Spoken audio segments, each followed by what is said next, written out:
Halo guys, apa kabar? Semoga semua dalam keadaan sehat. Hari ini bertemu lagi dengan Miss Jenny.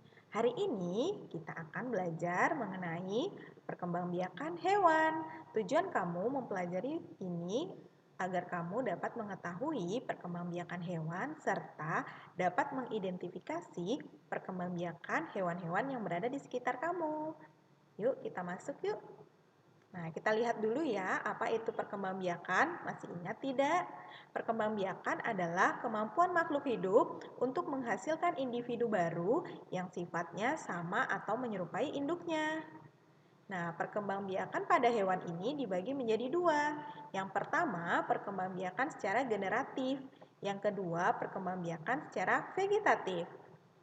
Perkembangbiakan secara generatif itu terjadinya peleburan antara sel kelamin jantan dan sel kelamin betina. Sementara jika pada perkembangbiakan secara vegetatif tidak terjadi peleburan antara sel kelamin jantan dan sel kelamin betina. Nah, kita lihat dulu yuk perkembangbiakan generatif pada hewan. Yang pertama adalah ovipar. Ovipar adalah perkembangbiakan hewan dengan cara bertelur. Yang kedua adalah vivipar. Vivipar adalah perkembangbiakan hewan dengan cara melahirkan. Yang ketiga adalah ovovivipar. Ini perkembangbiakan hewan secara bertelur dan melahirkan. Nah, kita lihat dulu yuk perkembangbiakan hewan secara ovipar. Ovipar artinya bertelur, jadi perkembangbiakan secara bertelur. Untuk pembuahan pada hewan bertelur ini terbagi menjadi dua.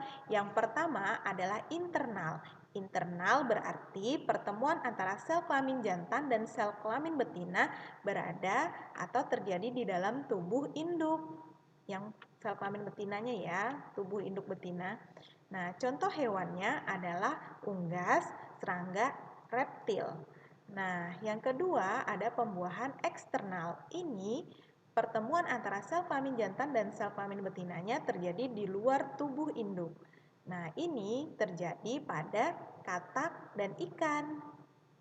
Kita lihat dulu yuk ciri-ciri hewan yang berkembang biak dengan ovipar. Yang pertama, hewan ini tidak memiliki daun telinga dan kelenjar susu. Yang kedua, embrionya tumbuh di dalam cangkang. Yang ketiga, telur berada di luar tubuh induk dan dierami sampai menetas. Nah, ini umumnya terjadi yang dua ini dalam cangkang dan di luar tubuh induk dan dierami sampai menetas ini biasanya terjadinya pada yang pembuahan internal. Selanjutnya yang kedua vivipar. Ini adalah contoh hewan-hewannya ya. Vivipar tadi berarti perkembangbiakan hewan secara melahirkan. Contohnya beruang, paus, gajah, kelelawar, lumba-lumba, sapi. Ini umumnya adalah hewan mamalia. Mamalia berarti hewan menyusui. Nah, kita lihat yuk ciri-ciri hewan vivipar. Yang pertama, memiliki kelenjar susu dan daun telinga. Yang kedua, embrionya hidup di dalam tubuh induk. Yang ketiga, penutup tubuh berupa rambut. Jadi, pada kucing, pada singa itu adalah rambut ya, bukan bulu.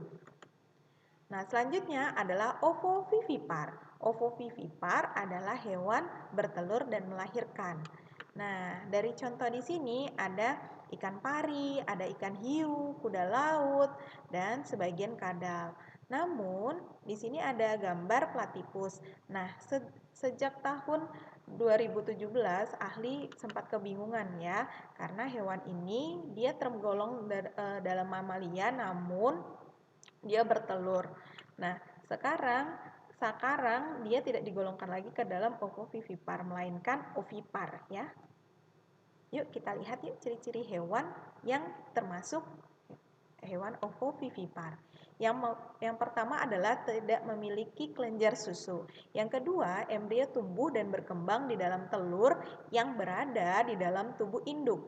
Yang ketiga, saat mencapai usia matang, telurnya menetas di dalam tubuh induk dan anak keluar dari dalam tubuh sang induk.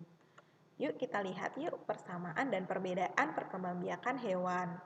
Nah, ini yang di tengah ini adalah persamaan antara ketiga perkembangbiakan tersebut ya. Nah, Persamaannya adalah pembuahan ini membutuhkan sel atau induk jantan dan induk betina. Perkembangbiakan ini nantinya akan menghasilkan individu baru. Terjadi pertemuan antara sel kelamin jantan dan sel kelamin betina yang akan menghasilkan individu baru yang sifatnya sama dengan induknya. Nah, ini adalah bagian yang ovipar, ini ovovivipar, ini adalah vivipar. Nah, ovipar ini pembuahannya terjadi di dalam tubuh induk atau di luar tubuh. Janinnya tumbuh di luar tubuh induk, yaitu dalam telur ya. Janin memperoleh makanan dari cadangan makanan yang terdapat di dalam telur.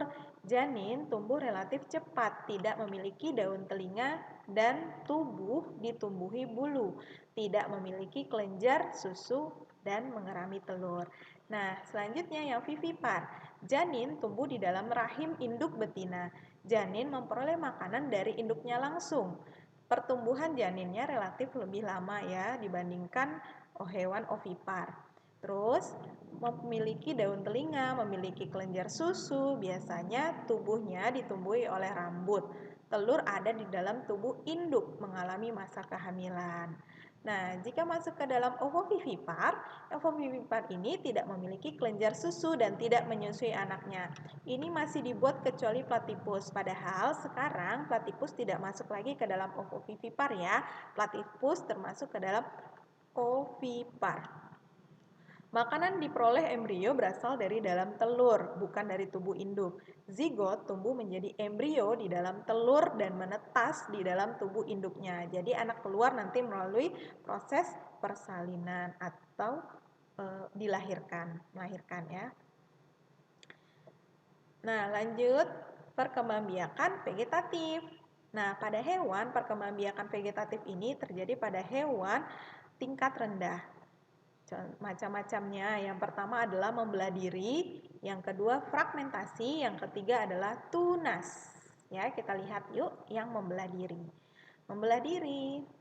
Nah, membelah diri ini yaitu hewan yang berkembang biak dengan membelah tubuhnya menjadi dua bagian. Nah, ini contohnya adalah amuba, ya, hewan bersel satu. Nah, ini inti sel. Inti sel ini nantinya dia akan mulai membelah. Setelah membelah dia sudah terbentuk dua inti sel begini, lalu dia akan membelah dirinya. Nah, lanjut ya. Yang kedua adalah perkembangbiakan secara fragmentasi. Fragmentasi yaitu hewan yang berkembang biak dengan cara memotong bagian tubuhnya, lalu bagian tubuh yang terpotong itu akan tumbuh lagi. Jadi ini contohnya pada cacing pipih. Ini cacingnya ya, dipotong, misalnya dipotong menjadi 3 bagian, bagian kepala, tubuh, dan ekor. Bagian kepala ini akan tumbuh menjadi satu individu baru.